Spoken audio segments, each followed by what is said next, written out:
जय नमः श्री तज्जयति परम ज्योतिः समं समस्तैरनंत पर्यायै दर्पणतलयव सकला प्रतिफलति पदार्थ मालिका यत्र परमागमस्य जीवं निषिद्ध जात्यन्धसिन्धुरविधानम् सकल नय विलसितानां विरोधमथनं नमामि नेकान्तम्। यह आचार्य भगवान अमृतचंद्र देव द्वारा विरचित आचार्य कल्प पंडित टोडरमल जी साहब द्वारा भाषा टीका किया हुआ पुरुषार्थ सिद्धि उपाय नाम का ग्रंथ है। प्रारंभ की ही गाथाओं की अपन चर्चा कर रहे थे, तो इसमें एक महत्वपूर्ण जो है, अपन तो अभी उपसंहार कर लेते हैं।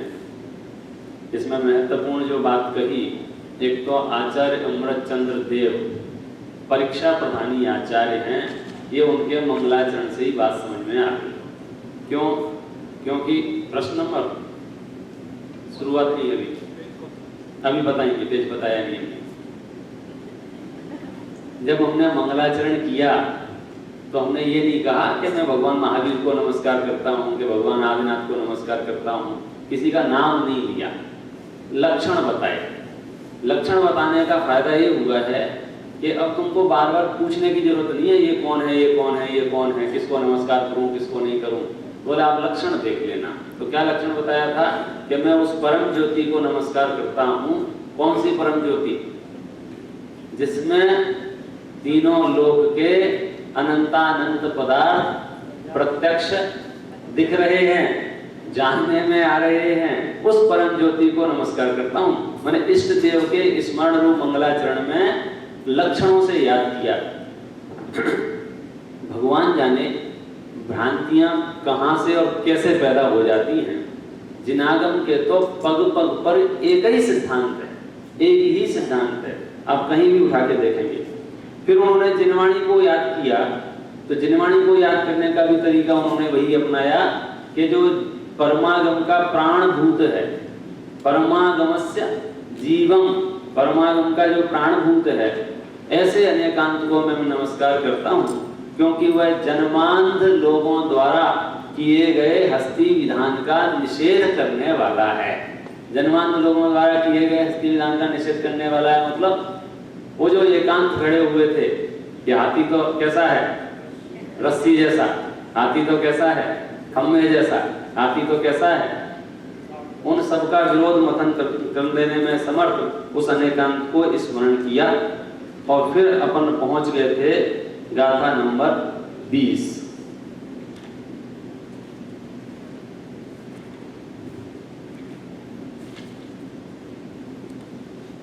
थोड़ी सी अपन ने पढ़ ली थी, फिर से उसको थोड़ा सा रिवाइज करके आगे बढ़ते हैं कि भाई श्रावक धर्म बताओ क्या है।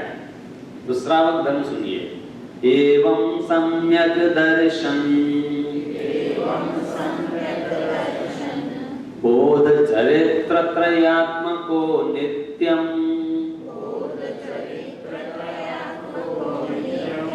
तस्यापि मोक्ष मार्गो भवति निषेध्यो यथा शक्ति।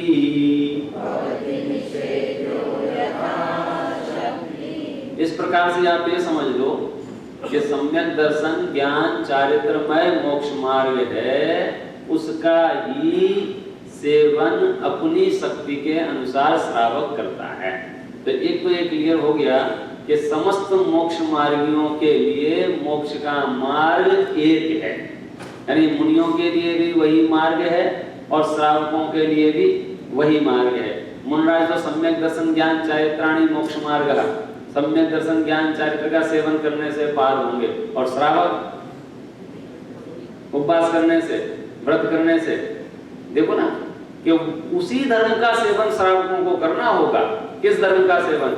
जिस धर्म का सेवन मुनराज करते हैं, जिस मार्ग से अन्य जन जाते हैं उसी मार्ग से हम जाएंगे। यहाँ से एयरपोर्ट जाने का जो रास्ता है, और राष्ट्रपति भी उसी रास्ते से जाएगा, और गरीब रास्ता थोड़ी बदल देंगे, भूमिका बदली है ना, इतना ही अंतर है। किसी के पास ऐसी गाड़ी होगी कि वो 2 मिनट में पहुंच जाएगा, किसी के पास ऐसी गाड़ी होगी जो धीरे धीरे जाएगा, और कोई पैदल चलेगा। ऐसे सुनने में आ सकता है कि भरत जी को देखो, दीक्षा ली नहीं मोक्ष हो गया, दीक्षा ली नहीं मोक्ष हो गया, दीक्षा नहीं ली और मोक्ष हो गया, ऐसा नहीं, वो वाक्य ऐसा है। मतलब दीक्षा ली और तुरंत उनको कुछ नहीं करना पड़ा, बहुत बाह्य आचरण में उनके कोई उल्लेख नहीं आता है, और मोक्ष हो गया कि नहीं हो गया। तो इसलिए वो मूल मार्ग तो एक ही है, और उस मूल मार्ग का ही सेवन राज करते हैं, उसी का ही सेवन श्रावक करते हैं। फिर भी श्रावक पूछता है, फिर भी हम कहां से शुरू करें ये बताओ। शंका तो स्वाभाविक है, बात सही है, कहां से शुरू करें। तो उसके लिए फिर उसके उत्तर में 21 नंबर का श्लोक अवतार लेता है। तत्रादौ सम्यक्त्वं समुपाश्रयणीयम् अखिल यत्नेन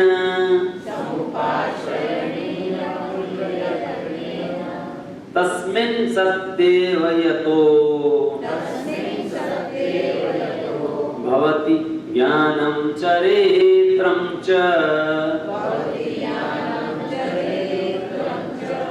तत्रादौ, वहां भी सबसे पहले उसकी आदि में सबसे शुरुआत में सम्यक्त्वम यानी सम्यक्त को समुपाश्रयणीयम अखिल यत्नेन अपने संपूर्ण प्रयत्नों द्वारा सबसे पहले सम्यक्त को उपलब्ध करना चाहिए। किसका वर्णन कर रहे हैं मालूम है? श्रावक धर्म व्याख्यान का। और श्रावक धर्म व्याख्यान माने सबसे पहला काम क्या है श्रावक का? पहला काम कहां से शुरू किया? तत्रादौ सम्यक्त्वम। बिल्कुल ऐसी गाथा है कि आपके समझो कोई पूछता है ना हम कहां से शुरू करें, कहां से शुरू करें, मोक्ष मार्ग शुरू करना है, स्वाध्याय शुरू करना है, तो किसके लिए करें उसकी शुरुआत? तत्रादौ सम्यक्त्वम समुपाश्रयणीयम अखिल यत्नेन। क्यों ऐसा क्यों कह रहे हैं? लिखा है नीचे, तस्मिन् सती एव, उसके होने पर ही, यतो भवति ज्ञानम चरित्रम चा, उसके होने पर ही ज्ञान और चारित्र होगा। अगर आपके पास सम्यक दर्शन नहीं है तो आंख बंद करके कह सकते हैं कि सम्यक ज्ञान भी नहीं है और सम्यक चारित्र भी नहीं है। देखो भावार्थ में कितना जोरदार लिखा है।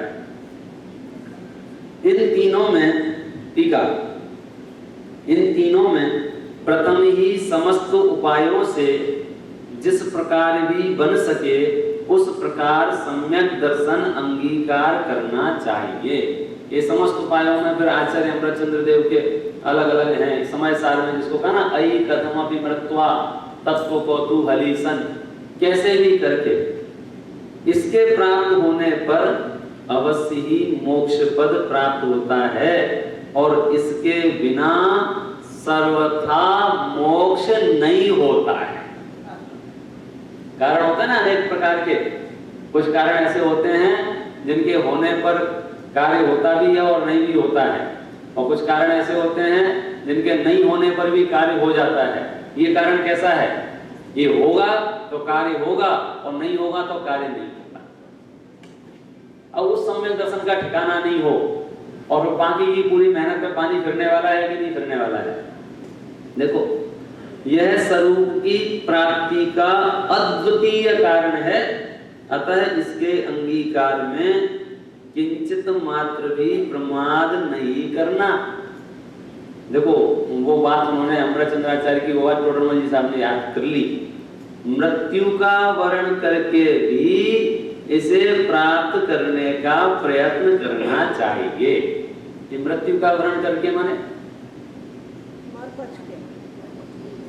लोक में अनेक काम ऐसे होते हैं जिनके करने में बहुत रिस्क है, बहुत रिस्क है।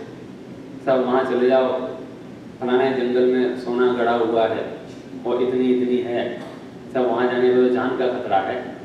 जान का खतरा तो है, लेकिन अगर वो खजाना मिल गया तो कमाल हो जाएगा। तो ऐसे भी लोग आपसे कहते हुए मिलेंगे, मिलेंगे कि नहीं मिलेंगे? लोक में भी हम कितने काम करते हैं कि नहीं करते हैं? कैसे करते हैं? मर करके भी। और समझो अलंकारिक भाषा ही है, मर के माने ऐसा नहीं कि आप बाजार से जहर लाओ और फिर उसको खा लो कि अब मैं मर के, ऐसी गाना है इसमें आपको, मुझे जो मूल विषय है ना, मूल विषय माने पुरुषार्थ उपाय जिसके लिए फेमस है वो अहिंसा अणुव्रत की पूरी चर्चा, अहिंसा के और हिंसा के 10 प्रकार के भेद, और अभी जो भाई साहब बात कर रहे थे ना उन 12 प्रकार की कुयुक्तियों का खंडन।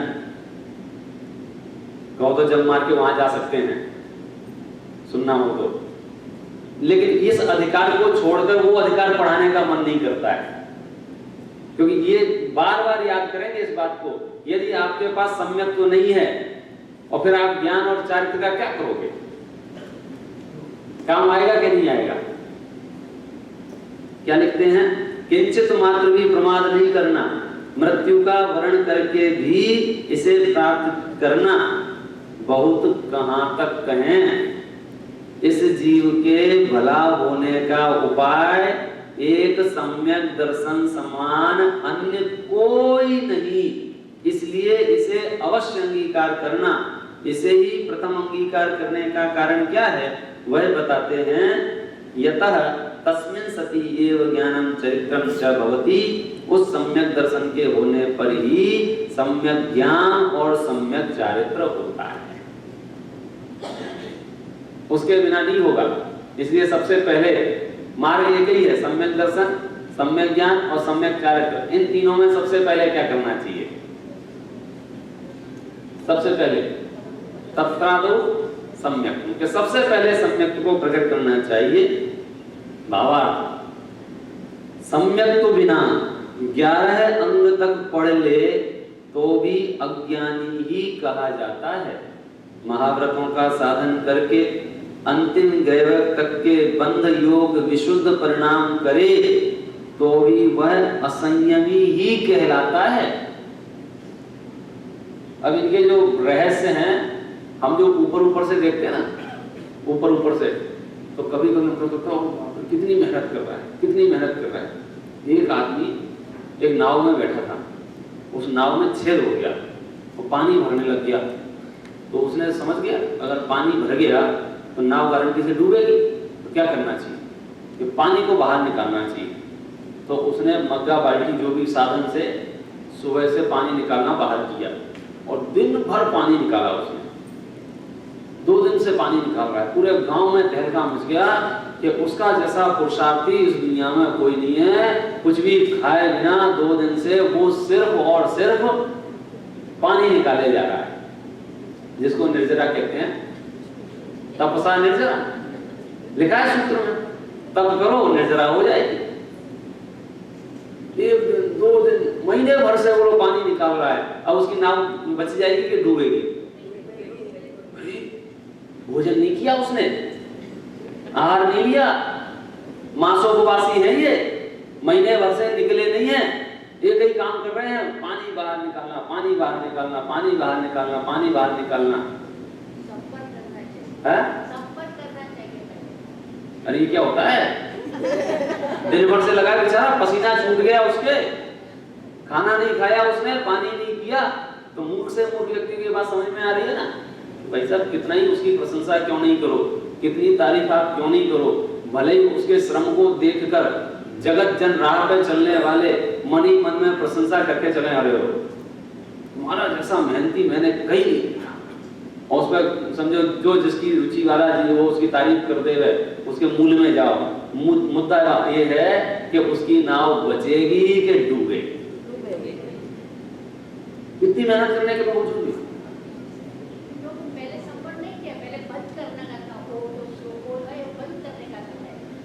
क्या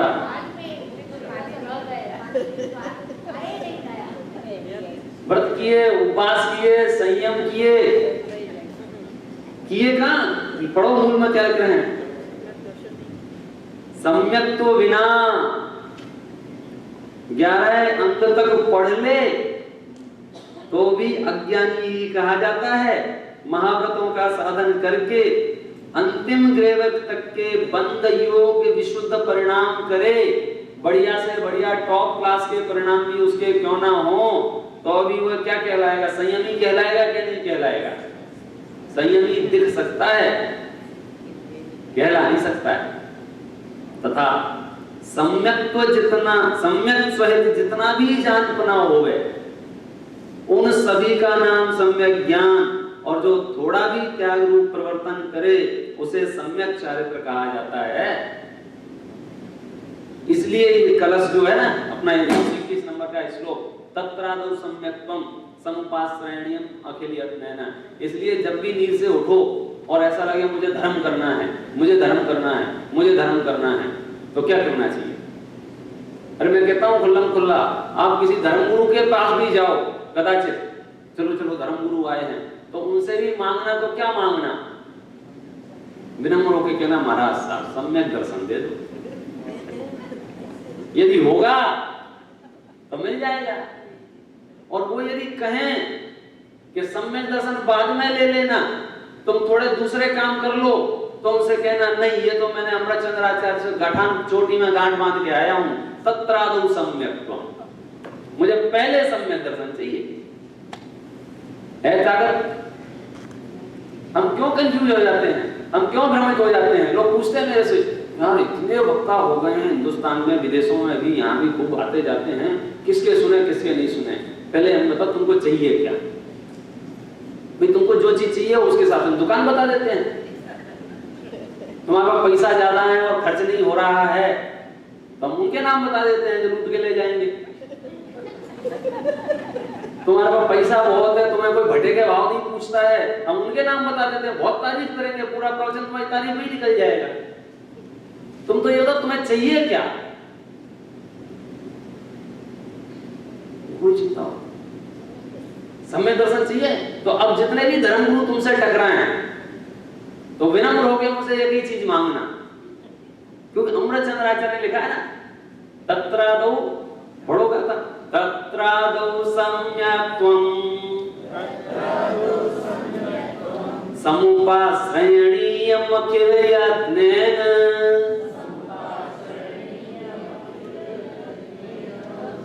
क्यों आवाज कम क्यों हो गई? अच्छा गंध कम हो गई। तत्रादौ सम्यक्त्वम समुपाश्रयणीयम अखिलयत्नेन तस्मिन् सत्येव यतो भवति ज्ञानं चरित्रं च। ये एक गाथा अगर आपको ईमानदारी से आपने गांठ बांध ली तो आपकी सारी भ्रांति दूर हो जाएगी, सारी भ्रांति।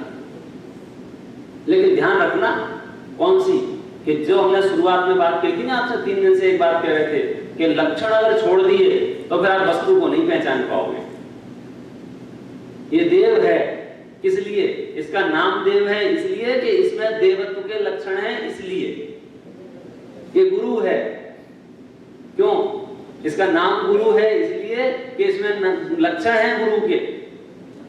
लोग कहते हैं शास्त्र में दिखाओ, शास्त्र में दिखाओ, शास्त्र में दिखाओ कोई भी चीज, तो शास्त्र किसे कहते हैं जरा बताना। 99% लोग समझते हैं छपी छपाई और मोटी जिल्द की ऐसी कोई किताब हो उसको शास्त्र बोलते हैं, और वो प्रिंटेड मैटर को वो शास्त्र समझता है। सही है ये? शास्त्र के लक्षण उसमें होना चाहिए कि नहीं होना चाहिए? कौन से? कि तुमको चाहिए क्या पहले ये बताओ। जो चाहिए होगा उसके हिसाब से हम शास्त्र का नाम बता देंगे। इसलिए आप अगर थोड़े से भी चूके कहां से, मूल लक्षणों से, तो सारा गड़बड़ हो जाएगा। हमको क्यों भ्रमित हो जाता है? सिर्फ इसलिए कि हम देखते ही नहीं है, हम तो सिर्फ नाम पढ़ के काम चला देते हैं। अच्छा इसके नाम के आगे भगवान लिखा है तो बस भगवान, इसके नाम के आगे गुरु लिखा है तो बस गुरु, इसके नाम के आगे शास्त्र लिखा है शास्त्र। मैं एक बढ़िया बंगला बनाता हूँ, सफेद रंग से पुतवा लेता हूँ, उस पर व्हाइट हाउस लिख देता हूँ, हो गया राष्ट्रपति। क्यों? क्या दिक्कत है? अब विचार करना, दिक्कत तो अपने अपने परिणामों से पूछना। किसको देव मानना, किसको गुरु मानना, किसको शास्त्र मानना, क्या देना था, क्या लेना था, और क्या दे रहे हैं और क्या ले रहे हैं। फिर यहां से समझो, अब वो शुरू करते हैं। जब ये बात आपको अच्छे से समझा दी कि फिर क्या करना चाहिए, तो वो गाथा है 22 नंबर की। देखो, जीवा जीवादीनां तत्त्वार्थानां सदैव कर्तव्यम् श्रद्धानं विपरीता विनिवेश विभक्तमात्मरूपं तत्।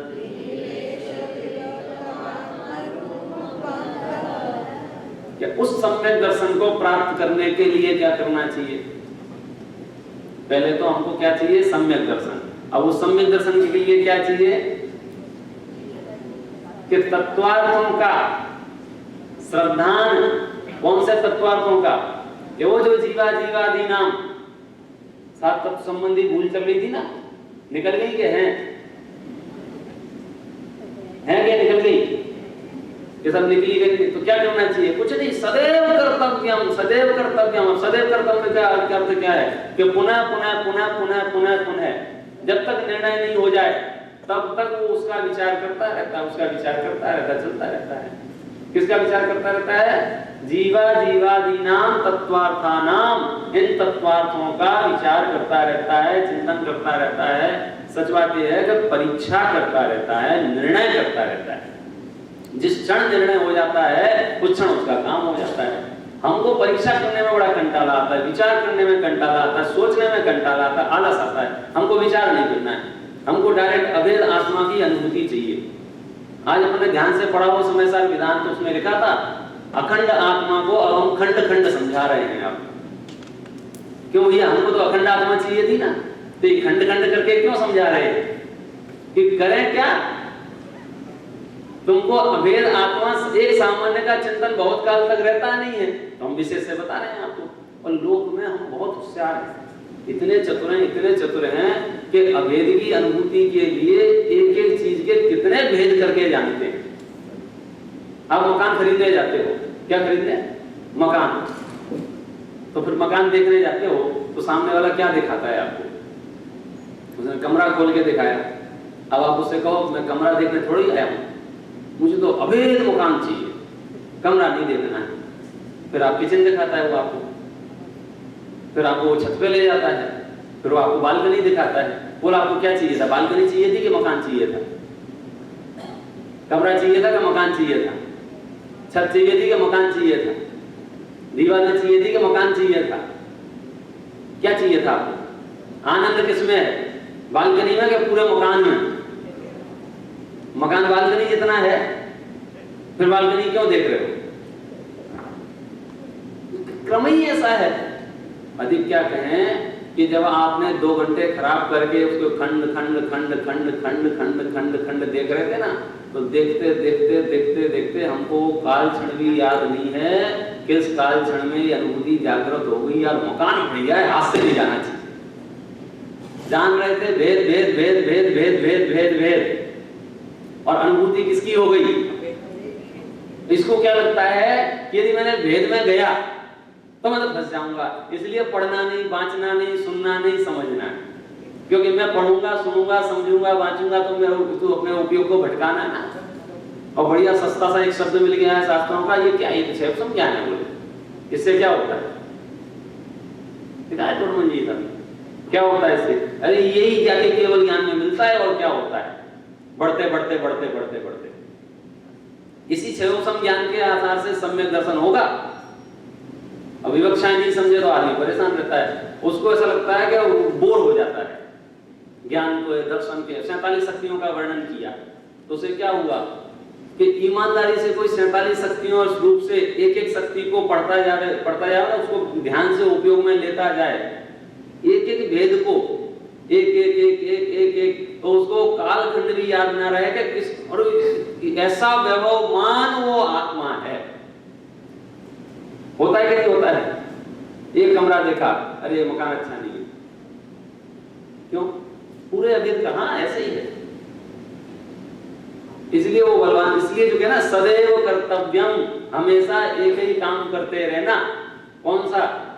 जीवा जीवादीनाम तत्वार्थानाम सदैव कर्तव्यम, विपरीत अभिनिवेश से रहित जीवा जीवादि तत्वों का श्रद्धान सदा करने लायक है। इसके अलावा दूसरा काम कोई करने लायक है नहीं। और जितनी भी जो परेशानियां उपजती हैं, समझो अभी जो भाई साहब ने चर्चा निकाली थी कि भाई अपन उसको औषधि, उनका पूरा प्रश्न ऐसा था कि समाज में बड़ी कंट्रोवर्सी हो रही है, तो कंट्रोवर्सी को खत्म करने का आइडिया दिया था उन्होंने। एक्चुअली क्या आइडिया है कि तुम इसको औषध दान में डाल दो ना, तो कंट्रोवर्सी खत्म हो जाएगी। ऐसे यही भाव थे ना आपके? बिल्कुल। हम कौन होते हैं डालने वाले? हम कौन हैं? हम माने हमारे डालने से वो चला जाएगा उसमें। हमने बोल दिया कि ये मांस दान भी औषध दान है, हो गया औषध दान, हमने बोल दिया। हमारे बोलने से वो कंट्रोवर्सी खत्म हो जाएगी।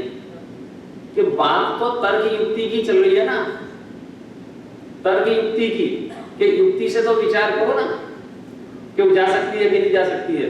ये तो भाई साहब फुर्सत में मैंने आपको होमवर्क दिया है, ईमानदारी से अगर आपने अद्योपांत इस पुरुषार्थ सिद्धि उपाय को पढ़ लिया तो ये जो चिल्लर आपकी मान्यता है ना, छोटी छोटी छोटी जो परेशानी वाली, वो सब खत्म हो जाएंगे।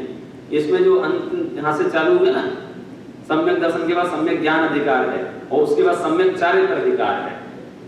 बहुत महत्वपूर्ण अधिकार है, तात्विक दृष्टि से भी और व्यवहारिक दृष्टि से भी। देखो मैं आपको थोड़ा सा 5 मिनट में पूरा सैंपल देके जाता हूँ, इसमें भीतर क्या क्या विषय चलने वाला है। 77 नंबर का पेज है, 39 नंबर की गाथा है।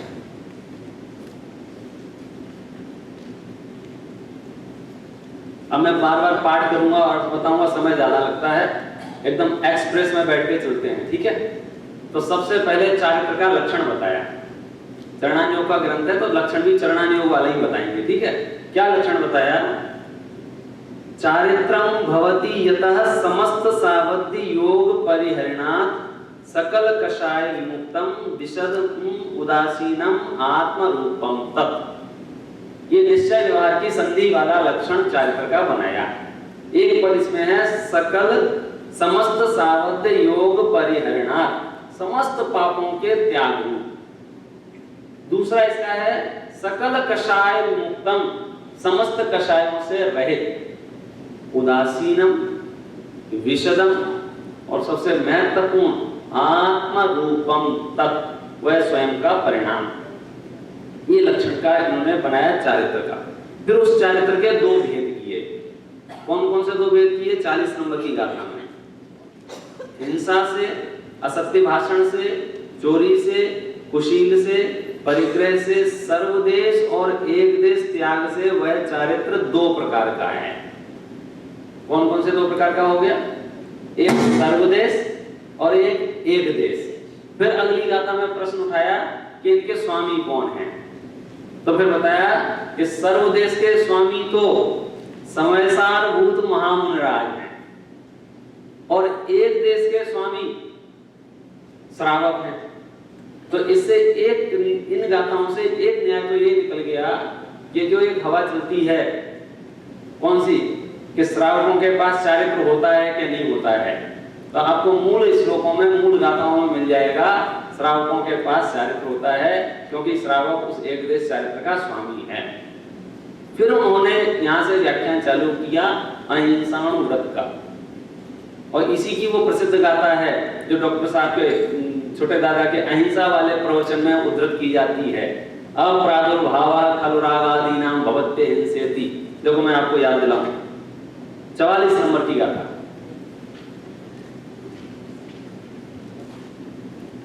अप्रादुर्भावः खलु रागादीनां भवत्ते हिंसेति तेषामेवोत्पत्तिर् हिंसेति जिनागमस्य संक्षेपः। पूरे 1 घंटे का प्रवचन अहिंसा वाला, इस गाथा का अर्थ वहां से समझ लेना। सबके पास है क्या? नहीं है?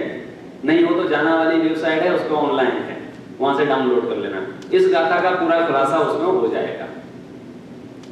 फिर आपको सिर्फ हिंट देके जा रहा हूं, इसमें 10 प्रकार से हिंसा अहिंसा के सूत्र बताए हैं।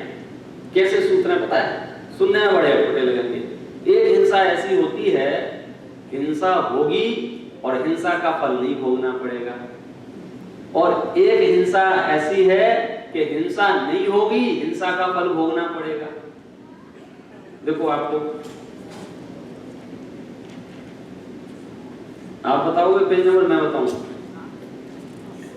51 नंबर का गाथा, 90 नंबर 51 नंबर का श्लोक है, 90 नंबर का पेज है। एक्सप्रेस चल रही है, कोई गिर मत जाना। इसमें लिखा है अविधायापि हिंसा हिंसा फल भाजनम भवत्येकः कृत्वाप्यपरो हिंसा हिंसा फल भाजनम न स्यात्। एक हिंसा ऐसी है कि जिसके होने पर उसके फल को भोगना पड़ता है, और एक ऐसा भी है हिंसा नहीं होगी और फल भोगना पड़ेगा। फिर आगे की दूसरा सूत्र दिया है कि कोई थोड़ी हिंसा करेगा बहुत फल भोगना पड़ेगा, और कोई बहुत हिंसा करेगा थोड़ा फल भोगना पड़ेगा। फिर तीसरा सूत्र कहा है कि सब मिलके हिंसा करेंगे और उदय किसी एक को आएगा, और कोई एक हिंसा करेगा फल बहुतों को भोगना पड़ेगा। ये आप पढ़ के देखना इसमें क्या रहस्य है, और जहां समझ में नहीं आए आसपास के विद्वानों को परेशान करना। फिर लिखी है कि वो जो हिंसा होती है ना, हिंसा आप क्या समझते हो? कभी कभी हिंसा हिंसा होने से ही फल दे देती है, कभी कभी हिंसा हिंसा करते करते फल देती है, कभी कभी हिंसा हिंसा होने के बाद फल आता है। हिंसा कमाल की है। हमारे यहाँ गाँव अभी नागपुर की घटना है, एक व्यक्ति की दुकान पे बहुत सारी चींटियां निकल रही थी। जब चींटियां चींटियां चींटियां बहुत पेपर में आया था उसका, चींटियां बहुत निकल रही थी पैसा। तो उसको क्या आइडिया आया, ये बहुत चींटियां परेशान करती हैं, रोज रोज निकलती हैं। तो उसने मिट्टी का तेल लेके सबके मिट्टी का तेल डाल दिया और आग लग गई। तो वो आग ऐसी लगी कि उसी में जल के वो मर गया। हिंसा के रूप है ये, करते करते। एक हिंसा ऐसी भी हो सकती है कि जिसकी तुम हिंसा करने जा रहे हो वो तो नहीं मरे, रास्ते में ही तुम्हारा राम नाम। अपन तो एक्सप्रेस में। फिर कहा कि एक पुरुष हिंसा करता है, फल भोगने वाले बहुत हैं, और बहुत पुरुष हिंसा करते हैं, फल भोगने वाले एक हैं। फिर कहा किसी पुरुष को तो हिंसा उदय काल में एक, देखो इतने सूत्र हैं इसके, अब कितनी स्पीड से पढ़े पूरे नहीं पढ़ सकते हैं, हमने सिर्फ इशारा कर दिया है। आप इसको गंभीरता से मूलतः पढ़ के देखना। इतनी सी हिंसा फल मिलेगा इतना। एक चींटी मारे तो नरक चला जाए, सुनने में बड़ा अटपटा लगता है। इतनी सी हिंसा बहुत फल भोगना पड़ सकता है, किसका? हिंसा का। इतनी सी अहिंसा और बहुत फल मिल सकता है। उल्टा भी होता है, की थी उसने हिंसा और फल मिला जैसे अहिंसा की हो। ये क्या मामले हैं? ये जिन सूत्र रहस्य हैं, जिन सूत्रों से समझना। भावार्थ ये है कि यहाँ द्रव्य हिंसा भाव हिंसा की बात है। हम जो निर्णय करते हैं वो द्रव्य हिंसा से करते हैं, फल जो लगता है वो भावों का लगता है। इसलिए बाहर में हिंसा कितनी हुई है, नहीं हुई है, होगी नहीं होगी, वो तो सब कर्माधीन है। अपने अंतरंग परिणामों का विचार करके परिणामों की संभाल करना, इस भावना से अभी की बात यहाँ विराम।